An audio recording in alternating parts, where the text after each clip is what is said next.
দিয়া ইনস্টিটিউশনের পক্ষ থেকে আমরা নিয়ে এসেছি আজকে স্কুল সার্ভিসের ক্লাস, এবং যে স্কুল সার্ভিসের ক্লাসে আজকের সাবজেক্ট হচ্ছে ইতিহাস। এবং এই ইতিহাস ক্লাসে আমরা নিয়ে এসেছি প্রাচীন ভারতের একটা গুরুত্বপূর্ণ চ্যাপ্টার, যেটা প্রিভিয়াস ইয়ারে অনেক কোয়েশ্চেন এসছে, ষোড়শ মহাজন পদ। মনে থাকবে কি বললাম? ষোড়শ মহাজন পদ। এবং এই ষোড়শ মহাজন পদের উপরে যে পুঙ্খানুপুঙ্খ নোট এবং বিশ্লেষণ দুটোই কিন্তু আমাদের এই ক্লাসে মধ্যে হবে। তাহলে আমরা শুরু করছি যে এই যে মহাজন পদ, এই মানেটা কি, তাই না? তাহলে আমরা লিখতে পারি এইভাবে যে মহাজন পদ মানে এখানে হচ্ছে রাজ্য, তাই তো? আর ষোড়শ কথাটা জুড়লে 16টি রাজ্য, ঠিক? এবং এটাও জানবো এই সময়টা হচ্ছে আমাদের 600 খ্রিস্টপূর্বাব্দ, এই টাইমটা, যেটাকে আমরা এক কথায় বলতে পারি দ্বিতীয় নগরায়নের যুগ। ঠিক, আমরা পেয়ে গেলাম দ্বিতীয় নগরায়নের যুগ। এবার এই দ্বিতীয় নগরায়নে ষোড়শ মহাজন পদে স্যার সত্যি সত্যি কি 16টাই মহাজন পদ ছিল, নাকি মহাজন পদের সংখ্যা এর বেশি ছিল? সত্যি কথা বলতে গেলে শুরুতে এই মহাজন পদের সংখ্যা ছিল 21টি, কিন্তু পরে যেটাকে আমরা বলি সংযোগ হতে হতে, মানে একের সঙ্গে আরেকটি মহাজন পদ জুড়তে জুড়তে জুড়তে এটা 16টিতে এসে থামে।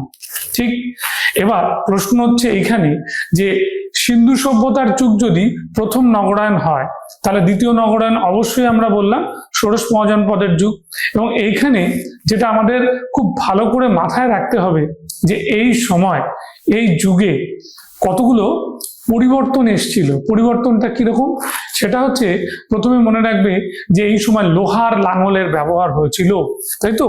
লোহার লাঙলের ব্যবহার, এই লোহার লাঙলের ব্যবহার আসার ফলে মধ্য গাঙ্গেয় উপত্যকায় যেটা হয়েছিল একটা বিপ্লব এসেছিল। কিরকম বিপ্লব? কৃষি বিপ্লব। প্রচুর পরিমাণে শস্য তোমার কি হয়েছিল?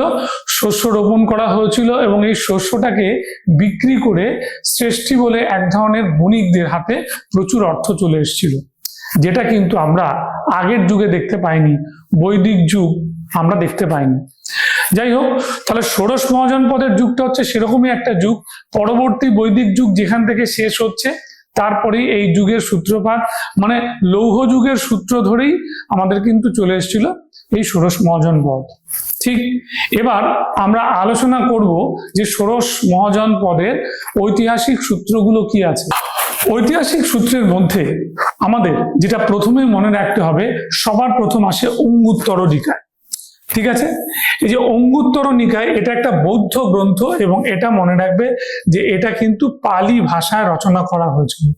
যে অঙ্গুত্তর নিকায় এই মহাজন পদের নাম ধরে ধরে উল্লেখ ছিল, তাদের রাজাদের নামেরও উল্লেখ ছিল। যদি আমরা অঙ্গুত্তর নিকায়কে প্রথম ঐতিহাসিক সূত্র ধরি ষোড়শ মহাজন পদের, 2 নম্বরে অবশ্যই যাবে জৈন ভগবতী সূত্র। জৈন ভগবতী সূত্র এটা অবশ্যই একটা জৈন গ্রন্থ, এবং ভদ্রবাহু এটা রচনা করেছিল। এবং ভদ্রবাহু যখন এটি রচনা করেন, সেখানে পরিষ্কার ছিল যে আস্তে আস্তে যে দিগম্বরিজমের যে ভাবনাটা এসেছিল পরবর্তীকালে, মনে করা হয় আনুমানিক এটা 3য় শতাব্দী, খ্রিস্টপূর্ব 3য় শতাব্দী বা 3rd সেঞ্চুরি বিসিতে, সেখানে তোমার আমরা দেখেছিলাম যে উল্লেখটা কিন্তু ষোড়শ মহাজন পদের সময় থেকেই শুরু হয়েছিল। বিশেষ করে এখানে ভদ্রবাহুর এই রচনাতে জানা গিয়েছিল যে সেই যুগের মহাপদ্মনন্দ বা ধননন্দ এরা কিন্তু সবাই কি ছিল? জৈন ছিল।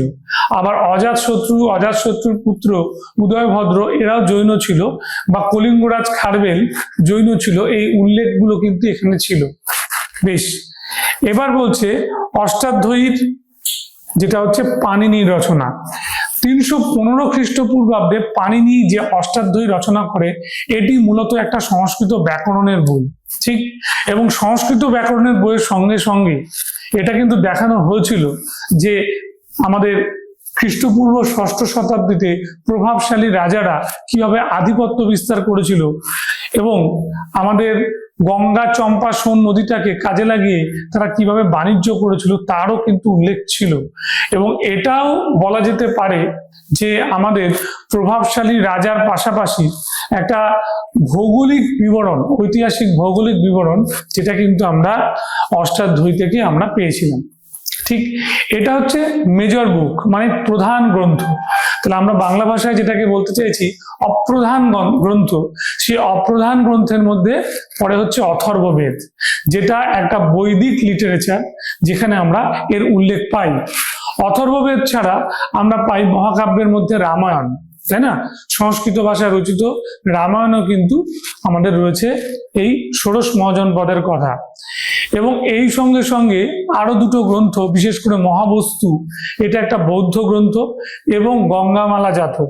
তাহলে আমরা জাতকের কথার পরিচয় পেয়েছি, পালি ভাষায় রচনা করা, যাতে গল্পের সংখ্যা হচ্ছে 547, তাই তো?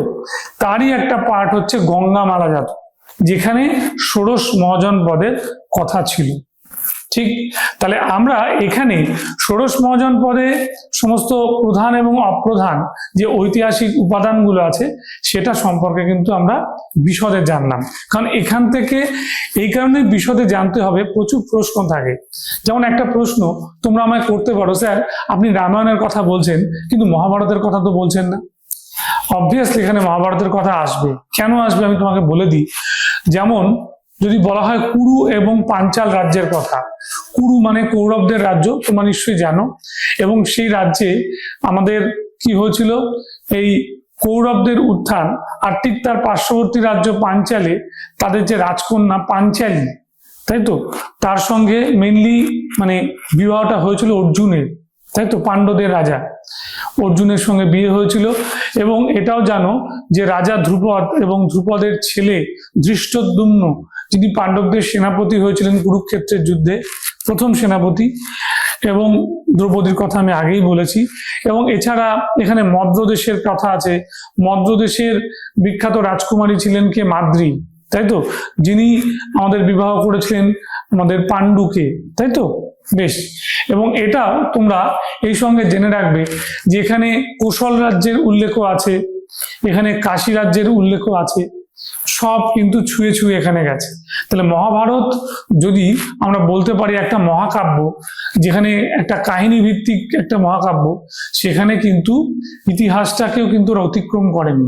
যদি তুমি বলো মগধের রাজা জরাসন্ধ, সত্যি এই মগধের রাজা জরাসন্ধের উল্লেখ রয়েছে, এবং তারপরে কিন্তু বিম্বিসারের কথা আসছে, অস্বীকার করার জায়গায় নেই।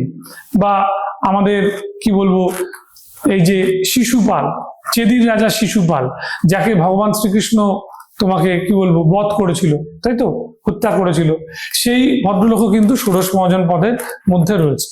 রিসেন্টলি যেটা নিয়ে সবচেয়ে বেশি উদ্যোগ মানুষের জানবার উদ্যোগ, সেটা হচ্ছে স্যার এই যে উত্তরপ্রদেশের অযোধ্যা, সত্যি সত্যি কি এটা রামের জন্মভূমি? অবশ্যই এটা রামের জন্মভূমি, এটা নিয়ে কোনো দ্বিমত নেই।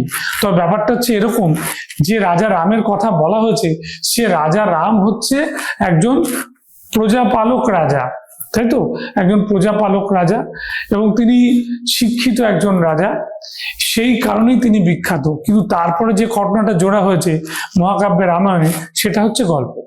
ঠিক আছে, এই ব্যাপার, এই জিনিসটা আমাদের মাথায় রাখতে হবে। তাহলে আমরা ঐতিহাসিক ভিত্তি, কিছু পৌরাণিক ভিত্তি এবং তার সঙ্গে সত্যতা যাচাই করেই কিন্তু আমরা এগোচ্ছি কোথায়? আমাদের এই ষোড়শ মহাজনপদের 16টি রাজ্যের দিকে। বেশ, আমরা এখানে যে 16টি রাজ্যের কথা বলা হয়েছে, সেই 16টি রাজ্যের মধ্যে তোমরা ভালো করে মনে রাখবে, কাশী, কোশল, অঙ্গ, মগধ, মৎস্য, বৎস, চেদি, কম্বোজ, অসমক, সুরসেন, বিজি, গান্ধার, অবন্তী, মল্ল, কুরু, পাঞ্চাল, এই 16টা রাজ্যকে নিয়ে হয়েছিল। স্যার আপনি বলছিলেন যে কিছু রাজ্যের সঙ্গে কিছু রাজ্যের জুড়ে যাওয়ার কথা। একটা ভালো উদাহরণ দিই। যেমন আমরা যদি দেখি যে দুটো রাজ্য জুড়ে গিয়ে একটা রাজ্য তৈরি করছে, তাহলে আমরা এটা বলতে পারি যে রাজা ভরত, তাই তো, এই যে ভরত রাজ্যটা, ঠিক আছে, এবং তার সঙ্গে যখন পুরু রাজ্য জুড়ে যাচ্ছে, তাকে ভরত আর পুরু মিলে আমাদের জুড়ে গিয়ে কি করেছিল? কুরু। আমি লিখছি এখানটায়, তোমাদের বুঝতে সুবিধা হবে। ভরত যোগ পুরু, তাহলে কি হলো? এটা কুরু। মনে থাকবে? তাহলে দুটো রাজ্য জুড়ে যে একটা রাজ্যের উৎপত্তি হচ্ছে, তার একটা ভালো উদাহরণ। তাহলে আমাদের এখন জানতে হবে যে সবচেয়ে শক্তিশালী, মোস্ট পাওয়ারফুল রাজ্য হিসেবে কারা এসেছিল, তাহলে উত্তর হবে কিন্তু মগধ।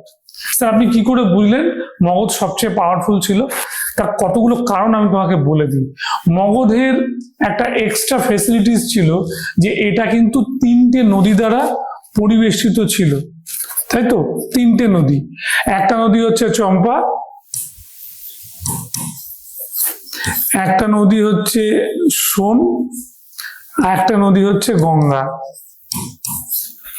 এবারে 3টে নদী বাণিজ্যিক দিক থেকে একটা খুব বড় তোমার মানে গুরুত্বপূর্ণ, খুবই গুরুত্বপূর্ণ বলতে পারো। এবং এই 3টে নদী যদি মগধকে আমরা এরকম একটা সেন্টার ধরি, তাহলে এটা হচ্ছে পুরো এইভাবে বেষ্টন করে থাকতো, চারিদিক ঘিরে থাকতো। এবার এইখানে আলটিমেটলি কি হতো, পুরো নদী থাকতো এখানে। এবার যখনই এইখানে কোনো শত্রু রাজ্য প্রবেশ করতে যেত, তখন ওয়াচ টাওয়ার থেকে ওরা দেখে নিত শত্রু রাজ্যের পজিশন, তখন এখান থেকে তীর বৃষ্টি শুরু হতো, এবং যার ফলে জাস্ট জলে নামা মাত্রই ওরা কিন্তু ওইখানেই সলিল সমাধি। সলিল সমাধি হচ্ছে এই কারণেই, যেহেতু ওরা একটা সেফ জায়গায় আছে আর ওদেরকে একদম উন্মুখ অবস্থা দেখছে, তখন ওদের গুলি করে হত্যা করছে। এই ঘটনাটা যেটা উল্লেখ করে সেটা হচ্ছে মগধের 3টে নদীর শক্তিকে। এবার চলে আসি, এখানে 5টা পাহাড় ছিল, 5টা পাহাড় যখন থাকলো, সেই পাহাড়ের উপকারিতা কি আমরা জানি, সেখান থেকে প্রচুর খনি সমৃদ্ধ এলাকা পাওয়া যায়, তাই না? খনির মধ্যে যেমন তামা, তাই তো, অভ্র, এবং সেই সঙ্গে সঙ্গে থাকে হচ্ছে লৌহ আকরিক। এবং এই লৌহ আকরিক কিন্তু ভীষণ ভীষণ রকমের ইম্পর্টেন্ট। কেন ইম্পর্টেন্ট তোমাকে আমি বলে দিই, যে এই লোহা দিয়ে সমস্ত অস্ত্র শস্ত্র তৈরি করা হতো। তারপরে লোহাটা দিয়ে তোমার কি বলবো, ওই গৃহস্থালির কাজে লাগে এমন কিছু যন্ত্রপাতি তৈরি করা হতো।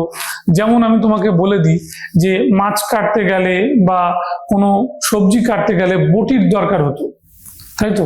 তারপরে কাস্তে দিয়ে যে লাঙল কাটা হতো, তার জন্য লোহাটাকে ব্যবহার করা হতো, লাঙলটাকে ব্যবহার করা হতো।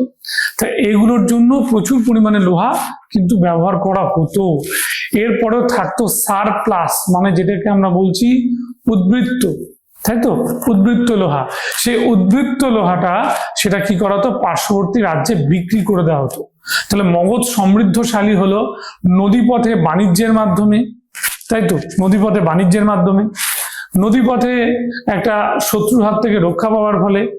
এবং তৃতীয় আমি বললাম যে এই লৌহ আকরিকের যে খনি ছিল, তা দিয়ে প্রয়োজনীয় লোহাটাকে অস্ত্রশস্ত্র এবং গৃহস্থালির কাজে লাগানোর পরে বা কৃষিকার্যে লাগানোর পরে সারপ্লাসটা তারা বিক্রি করে দিয়ে আবার কি করতো, এখানে টাকার ব্যবস্থা করতো, অর্থের ব্যবস্থা করতো। 2 নম্বর। 3 নম্বর, মগধের আরেকটা বড় ফেসিলিটিস ছিল, সেটা হচ্ছে ধারাবাহিক শক্তিশালী রাজা। লিখছি এখানটা, ধারাবাহিক শক্তিশালী রাজা। এবার ধারাবাহিক শক্তিশালী রাজাদের মধ্যে তুমি বলতেই পারো, হ্যাঁ স্যার আপনি ঠিক বলছেন, কারণ প্রথমে যদি আমরা এটা কাউন্টিং করি, বিম্বিসার সত্যি সত্যি খুব শক্তিশালী ছিল। এবং বিম্বিসারের পরে যদি আমরা কাউন্টিং শুরু করি এইভাবে, যে বিম্বিসারের পরে শক্তিশালী রাজা বলতে অজাতশত্রু, এবং অজাতশত্রুর পরে যদি আমরা দেখি উদয়ন বা উদয়ভদ্রকে, তাহলে সত্যি সত্যি একটা লম্বা সিরিজ আমরা পেয়ে যেতে পারি পাওয়ারফুল রাজাদের। উদয়ন বা উদয়ভদ্রের পরে আমরা যেটা এখানে ভালো করে দেখে নেব, শিশুনাগ বংশের রাজা শিশুনাগ, তাই তো? নন্দ বংশের রাজা মহাপদ্মনন্দ। তুমি দেখে নাও, এক একটা রাজবংশে 2-3টে করে রাজা শক্তিশালী। এবার রাজা দিয়েই নয়, এবার আসছে প্রধানমন্ত্রীদের মধ্যে তুমি বলতেই পারো যে আমাদের অজাতশত্রুর যে প্রধানমন্ত্রী ছিল বর্ষাকর, তাই না? এই যে বর্ষাকর ছিল, তারপরে কে ছিল? বর্ষাকরের পরে আমাদের এখানে বলতে হয় সুনিদ।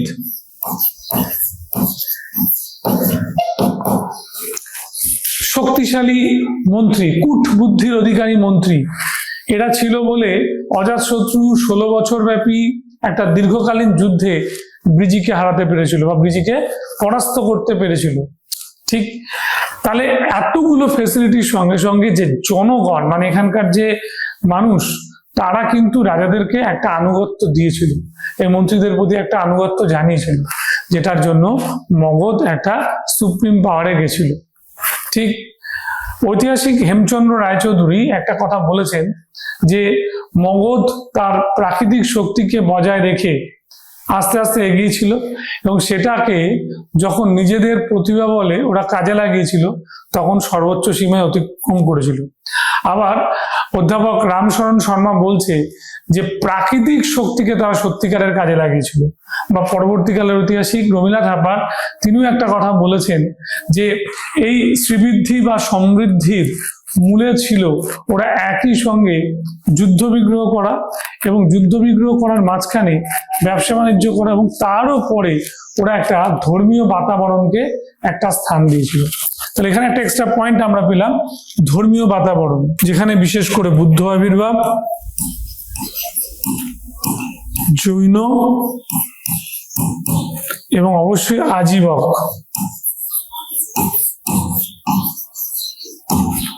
ঠিক আছে। আবার সঙ্গে সঙ্গে ফিরে এসেছিল হিন্দু ব্রাহ্মণ্যবাদ, ঠিক আছে, থাকবে। তাহলে এবার আমরা দেখে নেব মগধের রাজধানীগুলো ছিল তিনটে। প্রথম রাজধানী রাজগৃহ, যেটার নাম রাজগৃহ আমি বলে দিচ্ছি, তার আর একটা নাম কিন্তু গিরিব্রজ।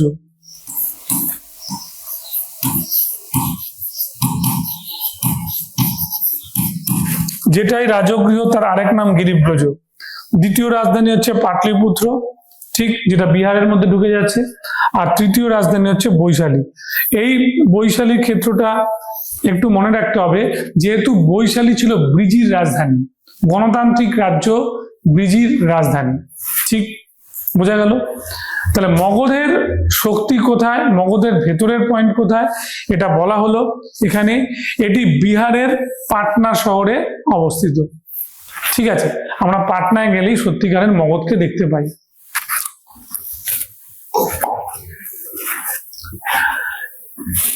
মগধের কিংবদন্তি রাজা ছিলেন বিম্বিসার, এবং এখানে একটা কথা বলতে হয় যে তারও আগে এইখানটাতে আমরা যার কথা বলেছিলাম, যাকে ভগবান শ্রীকৃষ্ণের নির্দেশে বধ করেছিল ভীমসেন, তাই তো, যার নাম জরাসন্ধ,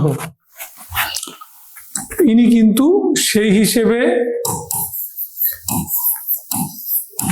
একটা পৌরাণিক রাজা, ঠিক আছে, থাকবে। আচ্ছা, প্রধান তিনটে নদী, একটা এখানে গঙ্গা, সোন, চম্পা আমি বলে দিয়েছি, আর 5টি পাহাড়, 3টি রাজবংশ প্রথম দিকে, একটা হর্ষভক বা হর্ষঙ্ক, একটা শিশুনাগ এবং নন্দ। এটা পাশে লিখে রাখি, হর্ষভক বা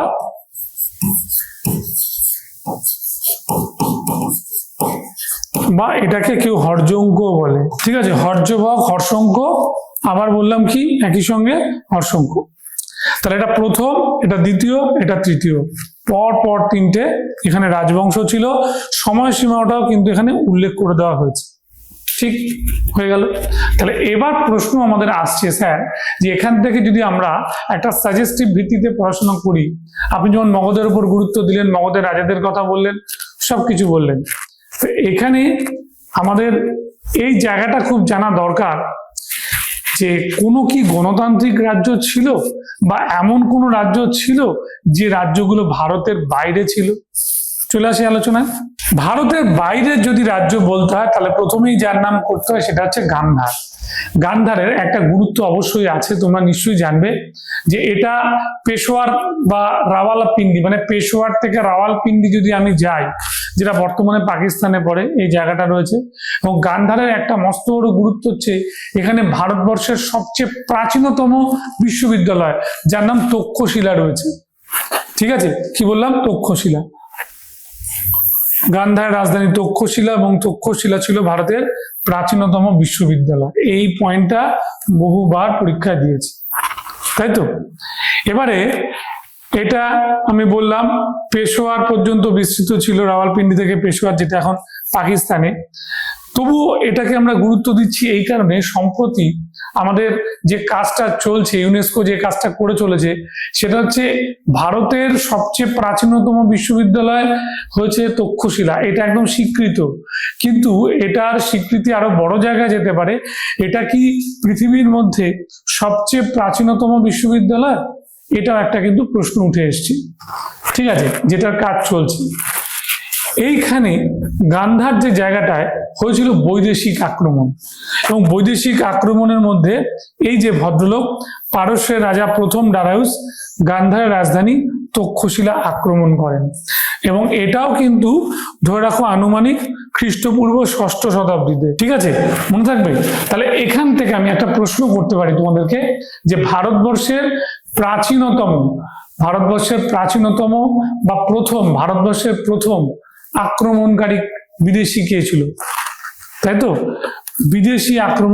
ভারতের প্রথম বিদেশি আক্রমণকারী কে ছিল? মনে রাখবে, সে ছিল হাকামেনীয় বংশ, ইরানের বা পারস্যের হাকামেনীয় বংশের রাজা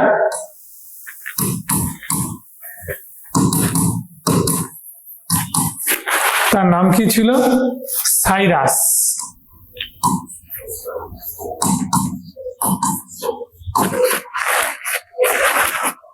সাইরাস প্রথম ভারত আক্রমণ করেন।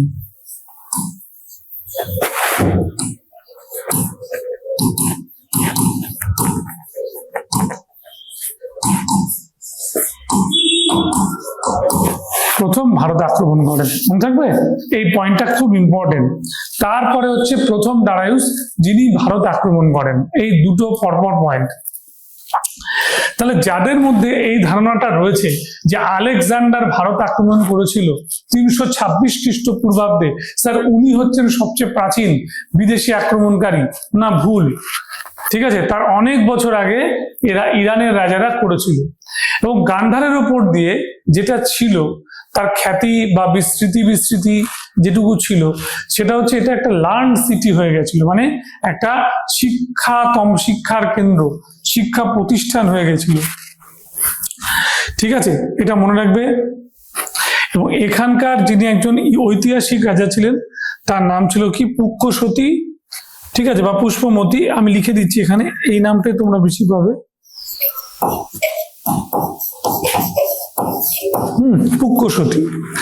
পুষ্যসতী ছিল, সত্যি কথা বলতে গেলে, এখানকার একজন ঐতিহাসিক রাজা, এবং ইনি কি করেছিলেন? মগধের রাজা বিম্বিসারের দরবারে উনি দূত পাঠিয়েছিলেন। কি বললাম? মগধের রাজা বিম্বিসারের দরবারে তিনি দূত পাঠিয়েছিলেন, ঠিক, মনে রাখবে এটা। এটা ভারতের বাইরে, অবশ্যই মনে রাখবে। এবার যেমন ভাবে আমি ভারতের বাইরে রাজ্য গান্ধারকে নিয়ে আসলাম, ঠিক তারপরেই ভারতের বাইরে রাজ্য হিসেবে আমি আরো একটি রাজ্যকে নিয়ে আসতে পারি, যার নাম হলো কম্বোজ, ঠিক। এবং কম্বোজের এটা কোথায় আছে? এটাও বর্তমানে পাকিস্তানে, রাওয়ালপিন্ডি থেকে পাকিস্তানের হাজারা পর্যন্ত এটা বিস্তৃত, এবং যার রাজধানী ছিল কি? রাজপুর, ঠিক। এইটুকু খালি দরকার হয়। কম্বোজও একটা তোমার ভারতের বাইরে চলে যাওয়া একটা রাজ্য, এবং কম্বোজ রাজ্যের ওপরে প্রশ্ন যেটা হয় সব সময়, যে এটি বর্তমানে কোন দেশে অবস্থিত? পাকিস্তানে। এবং এটির যে আমাদের কি বলবো ক্যাপিটাল ছিল, তার নাম হচ্ছে রাজপুর, ঠিক। বেশ, চলে গেলাম। তাহলে দুটো ভারতের বাইরের রাজ্য দেখে নিলাম, প্রথমে গান্ধার, তারপর হচ্ছে কম্বোজ। এবার আমরা দেখব গণতান্ত্রিক রাজ্য। লিখে দিচ্ছি এখানটায়, বুঝতে তোমাদের সুবিধা হবে।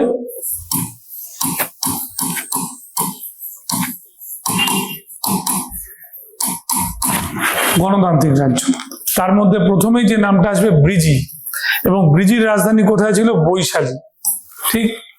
এটা কোথায় চলে গেছে? বিহারের মুজাফফরপুরে অবস্থিত, ঠিক। এবং এই যে দুটো রাজ্য পাশাপাশি, দুটি গণরাজ্য, ব্রিজি আর মল্ল, এই দুটি অঞ্চলে গৌতম বুদ্ধ পরিভ্রমণ করেছিলেন, তাই না? এবং গৌতম বুদ্ধ সবচেয়ে বেশি বোধহয় এই দুটো রাজ্যই ঘোরাঘুরি করেছিলেন। এবং এখানে বুদ্ধের চেয়েও কম বিখ্যাত না যে ভদ্রমহিলা, সেই নগরবধূর নাম ছিল আম্রপালি। উনি বুদ্ধের কাছে দীক্ষা নিয়েছিল। ঠিক আছে, মনে থাকবে। তাহলে আম্রপালি এই যে রাজ্য, সেখানে 8টি গণরাজ্য, ঠিক আছে, 8খানা গণরাজ্য ছিল।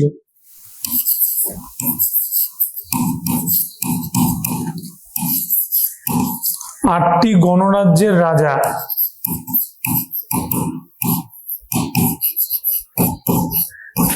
ঠিক আছে। আর আম্রপালি যাকে বলা হয়েছে, এই কথাটা দেখবি খুব ভালো করে, বৈশালীর নগরবধূ। ঠিক আছে। এবং এনার সঙ্গে যার রিলেশনটা ছিল, সম্পর্ক যার সঙ্গে ছিল, তিনি হচ্ছেন মগধের রাজা বিম্বিসার। ঠিক আছে, লিখে দিচ্ছি এখানে। মগধের রাজা বিম্বিসারের সঙ্গে সম্পর্ক ছিল কার? আম্রপালি। এবং ওদের একটা পুত্র ছিল, যে পুত্রের নাম ছিল বিমল। থাকবে।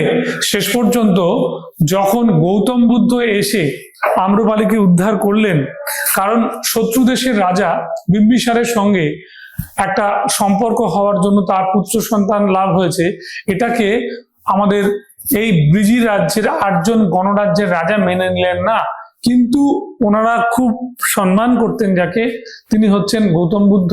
তখন গৌতম বুদ্ধ মাঝখানে এসে দাঁড়িয়ে কি করলেন? আম্রপালিকে পুরোপুরি দিয়ে আসলেন কোথায়? আমাদের মগধে। এবং সেখানেই বাকি জীবনটা আম্রপালি কাটিয়েছিল। কার স্ত্রী হিসেবে? আমাদের বিম্বিসারের স্ত্রী হিসেবে। ঠিক, এটা মনে রাখবে। তাহলে ব্রিজি গেল। এবার ব্রিজির যে দুটো রাজধানী ছিল, ব্রিজির যে একটা রাজধানী ছিল বৈশালী, এটার একটা প্রশ্ন হয়। কি হয়? বিশ্বের মধ্যে প্রথম, লিখে দিচ্ছি বৈশালী বলে, বিশ্বের মধ্যে প্রথম গণতান্ত্রিক রাজ্য।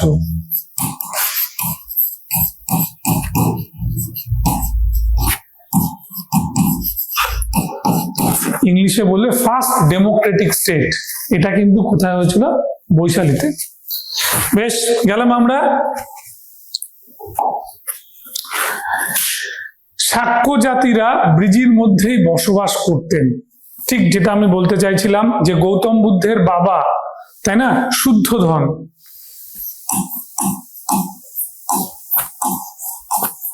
তিনি কিন্তু বিলং করতেন কোথা থেকে? আমাদের এই শাক্য জাতি থেকে। ঠিক আছে। এবং এর পুত্র ছিল কে? গৌতম বুদ্ধ। ব্রিজির প্রধান শত্রু, তাই তো, শত্রু ছিল কে? মগধ। এবং মগধের রাজা অজাতশত্রুর সঙ্গে বৈশালী লিচ্ছবিদের 16 বছর ব্যাপী যুদ্ধ চলে। এবং যুদ্ধটার মূল কারণ ছিল গঙ্গা নদীর ওপর ব্যবসা।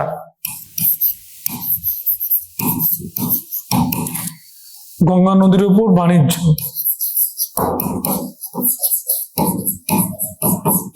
তখন অজাতশত্রু দুটো অস্ত্র এখানে চালনা করে, একটা হচ্ছে মহাশিলা কণ্টক, একটা রথ মুষল।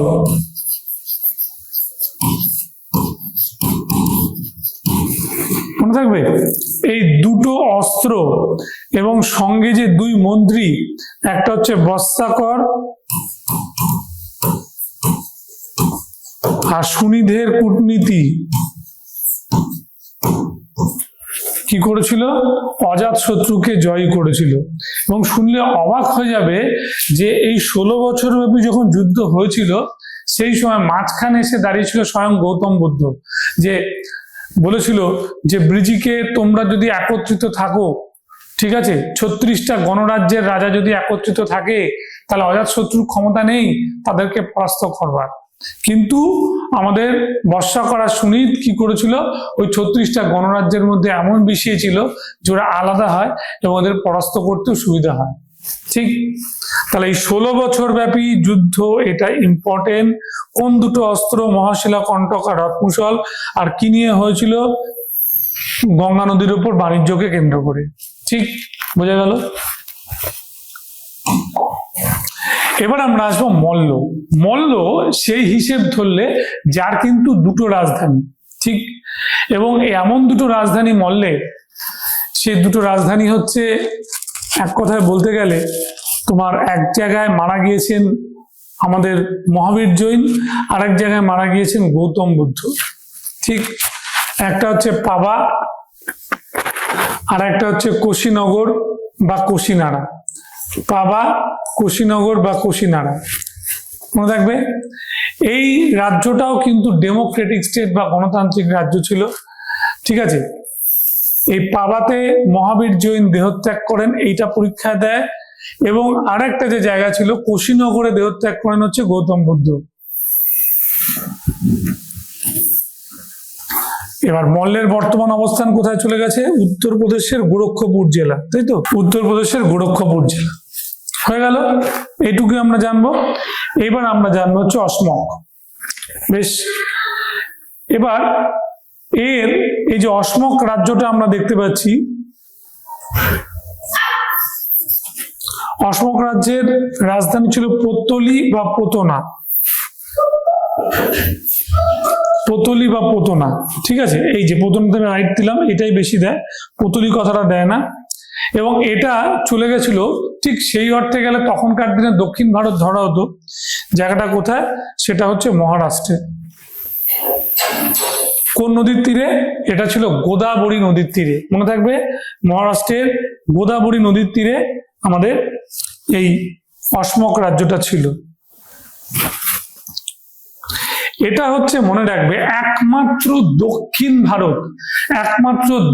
ভারতে অবস্থিত মহাজনপদ, একমাত্র দক্ষিণ ভারতে অবস্থিত মহাজনপদ,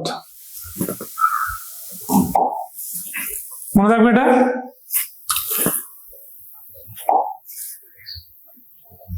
এখানে এই কথাটা একটু উল্লেখ করে দিই।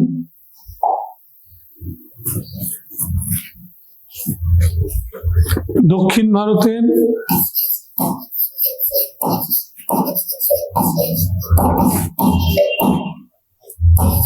অবস্থিত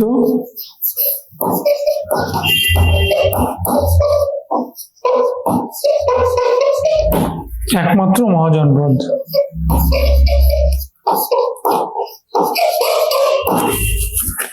ঠিক আছে, থাকবে।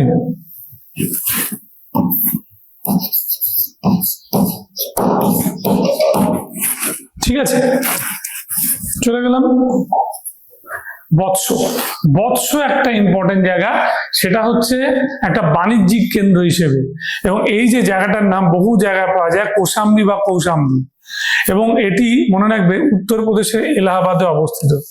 এলাহাবাদ মানেই আমরা তীর্থস্থান ধরি, প্রয়াগ মানে তো এলাহাবাদ, এবং সেই জায়গাটা এই বৎসের মধ্যে পড়তো। বৎসের যে রাজা, যাকে নিয়ে গল্প শুরু, তিনি হচ্ছেন উদয়ন। কি গল্প স্যার? যে এই বৎসরাজ উদয়ন সর্বপ্রথম চলে গিয়েছিলেন গৌতম বুদ্ধের কাছ থেকে দীক্ষা নেবার জন্য, এবং এখানেই উনি পড়াশোনা করেন। কিছুদিন পড়াশোনা করার পরে তার মনে হলো যে গৌতম বুদ্ধের শিক্ষা যথেষ্ট নয়, ঠিক আছে, তার যা চাহিদা অনুযায়ী তার মিটছে না। এবং এই কারণেই তিনি কি করেন? তিনি সম্পূর্ণভাবে আমাদের গৌতম বুদ্ধের সামনেই বলে যে স্যার, আপনার পড়া আমার বুঝতে খুবই অসুবিধা হচ্ছে, তাই আমি এটা ত্যাগ করছি। তো উনি চলে যান, এবং ওইখানে চলে যাওয়ার পর তার বিবাহ হয়। এবং মনে রাখবে বৎসরাজ উদয়নের সঙ্গে যার বিয়ে হয়েছিল তার নাম হচ্ছে বাসব দত্তা, এবং ওদের একটি সন্তানও হয়েছিল। তারপরে কিন্তু মনে হয় রাজা উদয়নের যে গৌতম বুদ্ধের শিক্ষা থেকে আমি কোথায় বঞ্চিত হয়েছি, বা আমি নিজেই অবহেলা করে এটা ছেড়ে দিয়েছি, আমি আবার বুদ্ধের কাছ থেকে শিক্ষা নেব। তখন বুদ্ধের কাছে ফিরে যান এবং সেই শিক্ষা নেন, এবং উনি বুদ্ধের মানে বৌদ্ধ ধর্মটাও গ্রহণ করেন। এই হলো মেন গল্প। এবং ওদের যে মেয়ে ছিল, একমাত্র মেয়ে, সেই মেয়ের সঙ্গে বিয়ে হয়েছিল আমাদের উজ্জয়িনীর রাজা চন্দ্রপ্রদ্যুৎ মহাসেনার, মনে থাকবে। এটাই হচ্ছে মেন গল্প, ঠিক আছে। এবার ভাসের লেখা স্বপ্ন বাসব দত্তা থেকে আমরা এই সোর্স গুলো পাই। দেখে নাও, এখানে লেখা আছে উদয়ন প্রথমে গৌতম বুদ্ধের কাছে শিক্ষা গ্রহণ করেন, পরে বুদ্ধকে অস্বীকার করে রাজধানী ফিরে যায়। কিছুদিন পর পুনরায় ফিরে আসেন এবং বৌদ্ধ ধর্মে দীক্ষা নেন। বাসব দত্তাকে বিবাহ করেন, ঠিক যেটা বললাম, তাদের একমাত্র কন্যাকে বিবাহ করেন উজ্জয়িনীর রাজা চন্দ্রপ্রদ্যুৎ মহাসেনা।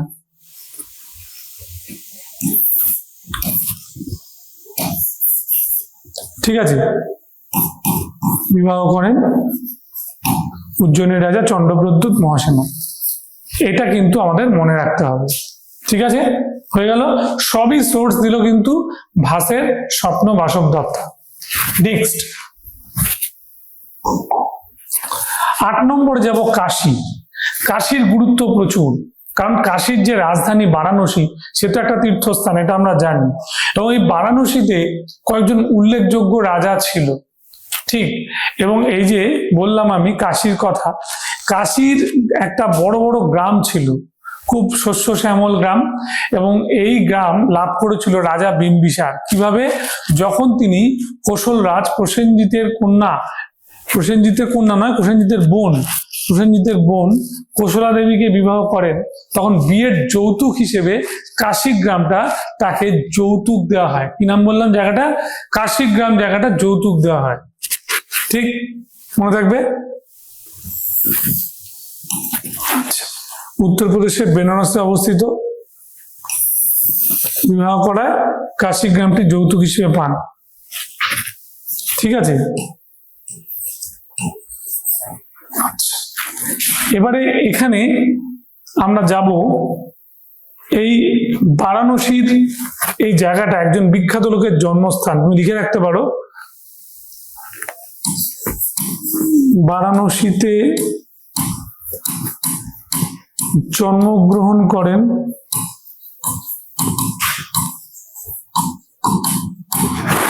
আমাদের 23 নম্বর তীর্থঙ্কর, জৈন তীর্থঙ্কর পার্শ্বনাথ। মনে থাকবে, এটা খুব ইম্পর্টেন্ট, পার্শ্বনাথের জন্মভূমি। এবার আসছে কোশল।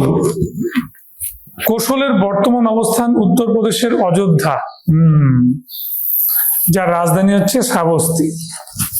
মনে থাকবে, শ্রাবস্তী হচ্ছে রাজধানী। এবং এটা মেনলি শ্রাবস্তীর জন্য বিখ্যাত হয়নি, এটা বিখ্যাত হয়ে গেছে রামচন্দ্রের, কারণ রামচন্দ্রের জন্মভূমি হচ্ছে কোথায়? অযোধ্যা। তীর্থস্থান, একই সাথে একটি ঐতিহাসিক স্থান, লোকে এই প্লেসটা দেখতে যায়। ঠিক, কোশলের বিখ্যাত রাজা যিনি ছিলেন তার নাম হচ্ছে প্রসেনজিৎ।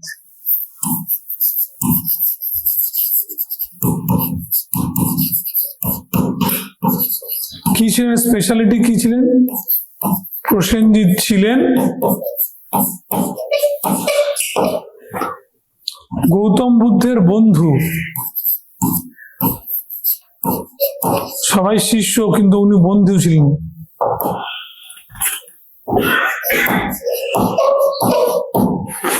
মনে থাকবে, গৌতম বুদ্ধের বন্ধু। এবার আসছে অঙ্গ। শক্তিশালী রাজ্যের মধ্যে অঙ্গের কথা অবশ্যই বলা হয়। এবং বিম্বিসার যে কেবলমাত্র একটা রাজ্য জয় করেছিল সেটা কিন্তু অঙ্গরাজ ব্রহ্মদত্তকে পরাস্ত করে। এই অঞ্চলটিকে ঘিরে রয়েছে চম্পা বা মালিনী নদী, এটি বর্তমানে বিহারের ভাগলপুরে অবস্থিত। এটাও কিন্তু বিহারে গেল, তাই তো। কেবলমাত্র অঙ্গরাজ্যটি জয় করেছিলেন অঙ্গরাজ, কি নাম ছিল তার? ব্রহ্মদত্তকে পরাস্ত করে। মনে থাকবে, এইটা ইম্পর্টেন্ট অঙ্গের ক্ষেত্রে। রাজধানী চম্পা হয়ে আছে, নদীটা হচ্ছে কি এখানে? চম্পা। এবং সারা কেরিয়ারে বিম্বিসার একটাই রাজ্য জয় করেছিল বললাম, সেটা হচ্ছে আমাদের অঙ্গরাজ্য। এবং কথিত আছে যে অঙ্গের যে রাজা ব্রহ্মদত্তকে উনি পরাস্ত ও নিহত দুই করেছিলেন। নেক্সট এবার আসছে আমাদের মৎস্য।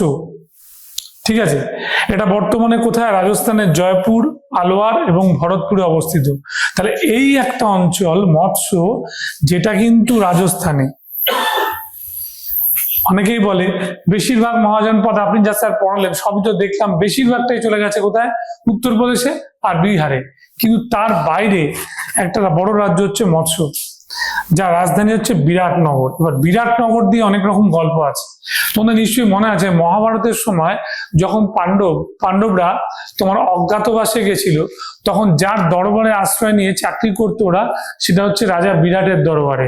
ঠিক আছে, মনে থাকবে এটা, সেই কথাটা উল্লেখ আছে। এবং এখানে একটা পুরনো শহর বা নগর ছিল কি বিরাট, এটা কাল্পনিকভাবে রাজা বিরাটের নামে নাকি বিরাটনগরটা হয়েছিল। দেখো, প্রতিষ্ঠাতা ছিলেন কিংবদন্তি রাজা বিরাট, যেটা বললাম মহাভারতের রাজা বিরাটের উল্লেখ আছে। ইনি হচ্ছেন মহাভারতের রাজা বিরাট, এবং এনার নাম থেকে ক্যাপিটালটার নাম হচ্ছিল, রাজধানীর নাম বিরাটনগর। ঠিক আছে, বেশ। চেদি একটা খুব ইম্পর্টেন্ট জায়গা। এই চেদির অবস্থান কিন্তু আবার চলে যাচ্ছে কোথায়? মধ্যপ্রদেশে। এবং মধ্যপ্রদেশে যে জায়গাটা যাচ্ছে সেটা কিন্তু আমাদের কোথায়? বুন্দেলখণ্ডে, তাই তো, বুন্দেলখণ্ডে। এবং চেদি এই বুন্দেলখণ্ডে যেখানটা আমি বললাম, এবং এখানে একজন মহাভারতের পৌরাণিক রাজার কথা আমি আগে উল্লেখ করেছিলাম, যার নাম ছিল হচ্ছে শিশুনাগ। শিশুনাগের এখানে উল্লেখ আছে, এবং শিশুনাগকে বধ করেছিলেন কে? স্বয়ং শ্রীকৃষ্ণ, তাই তো। মধ্যভারতের দোয়াব অঞ্চলের কিছু অংশে বিস্তৃত। এটা আমরা এক কথায় বলতে পারি বুন্দেলখণ্ড যখন মধ্যপ্রদেশ।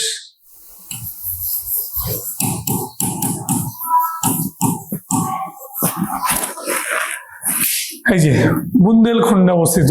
মহাভারতের উল্লেখ হচ্ছে চেদির ঐতিহাসিক রাজা ছিলেন হচ্ছে শিশুপাল, যিনি বাসুদেব শ্রীকৃষ্ণের হাতে নিহত হন। এই যে উল্লেখ আছে, ঠিক আছে। এইটুকু পড়লে তোমাদের হবে, যেখানে শিশুপালের উল্লেখ করতে হবে, এবং এখানে এই যেটা মধ্যপ্রদেশে সেটা উল্লেখ করতে হবে। হলো? আচ্ছা, এবার দেখো, এই যে এখানে বললাম আমরা চেদির কথা বললাম, পরের যে মহাজনপদ সেটা হচ্ছে সুরসেন, তাই তো। সুরসেনের এখানে, এটা যমুনা নদীর তীরে অবস্থিত। এবার যমুনা নদীর তীরে মানেই আমরা বুঝতে পারি জায়গাটা হচ্ছে মথুরা। তাহলে সুরসেন হচ্ছে অ্যাকচুয়ালি মথুরায় অবস্থিত অ্যাট প্রেজেন্ট, মানে যদি আমরা এখন ভৌগোলিক লোকেশন দেখি। এবং এর রাজধানী হচ্ছে কি? রাজধানী হচ্ছে মথুরা, তাই না, যেখানে বাসুদেব শ্রীকৃষ্ণর একটা বড় জায়গা।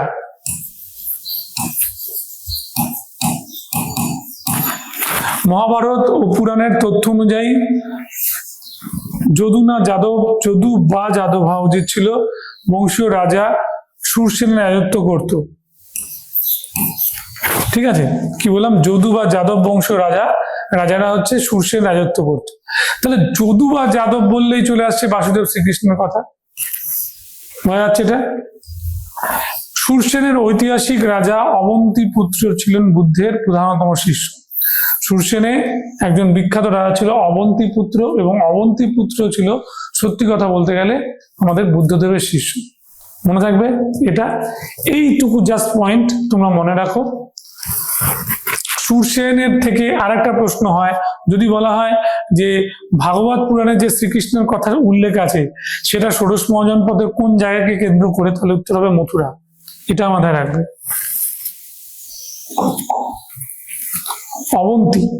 অবন্তীকে অনেকে অবন্তিকা নামেও বলে, এই যে অবন্তিকা নামেও পরিচিত ছিল। ঠিক আছে, এবং এর উত্তর অংশের রাজধানী ছিল উজ্জয়িনী, এবং দক্ষিণ অংশের রাজধানী ছিল হচ্ছে মাহিষ্মতি। ঠিক আছে, মাহিষ্মতি। এবার অবন্তী চলে গেছে কোথায়? মালব ও মধ্যপ্রদেশের কিছু অংশে অবস্থিত, মানে সেই দিক থেকে আমরা বলতে পারি এটা হলো মধ্যপ্রদেশ। মনে থাকবে, এটা আমরা এক কথায় বলতে পারি যে এটা মধ্যপ্রদেশে ছিল। ঠিক, এবার এইখানে আমার কিছু জিনিস বলবার আছে অবন্তীকে কেন্দ্র করে। সেটা হচ্ছে অবন্তীর রাজধানী কিন্তু আমাদের প্রথমে বলেছিলাম উত্তর আর দক্ষিণে দুটো ভাগে ভাগ হয়েছিল, উজ্জয়িনী আর মাহিষ্মতি দিয়ে।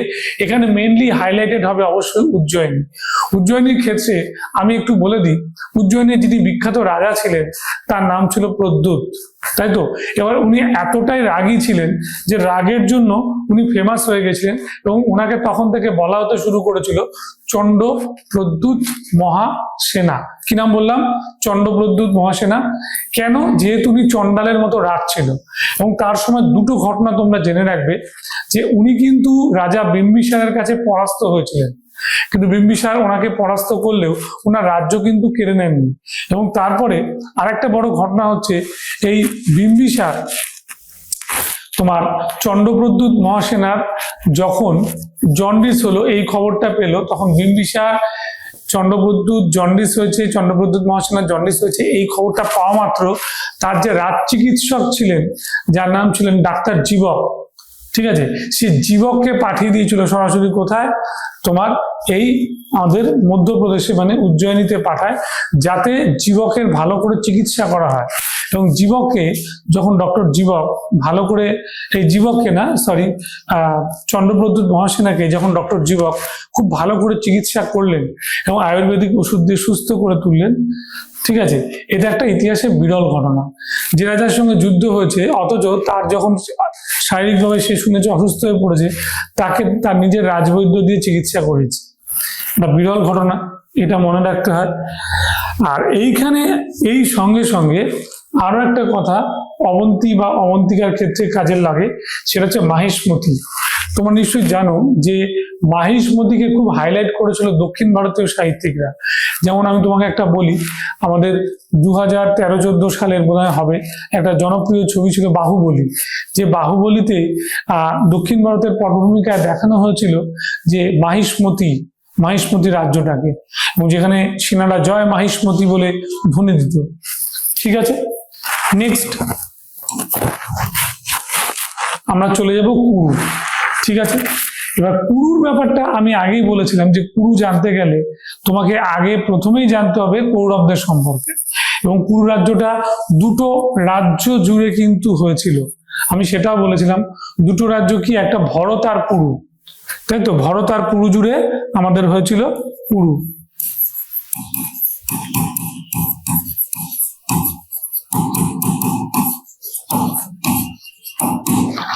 এর রাজধানী ছিল কি? ইন্দ্রপ্রস্থ, তাই তো।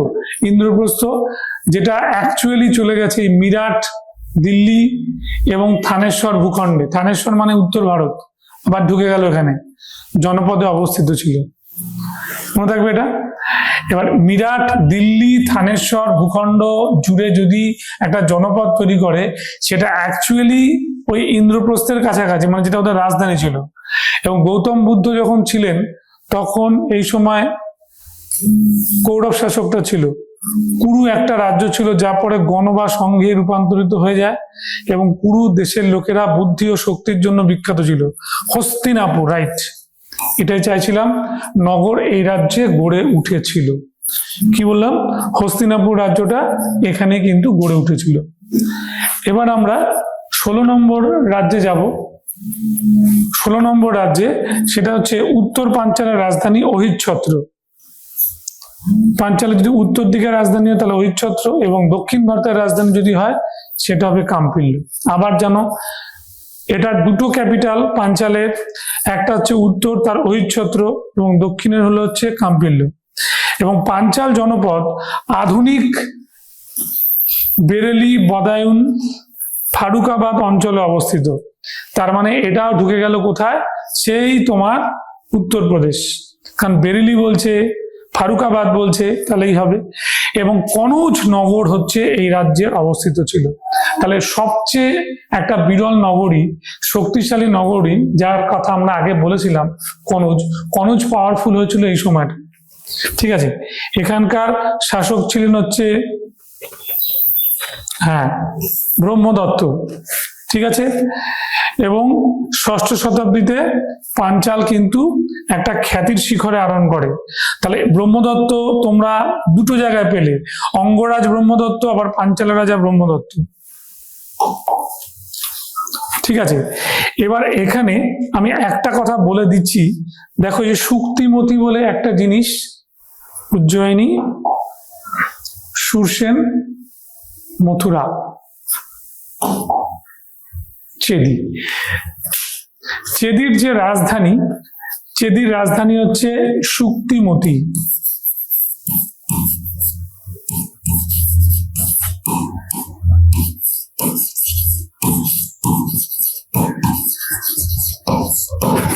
এটা মনে রাখবে। তাহলে 16টা রাজ্যের মধ্যে আমি 6টা রাজ্য মনে রাখতে বলেছি।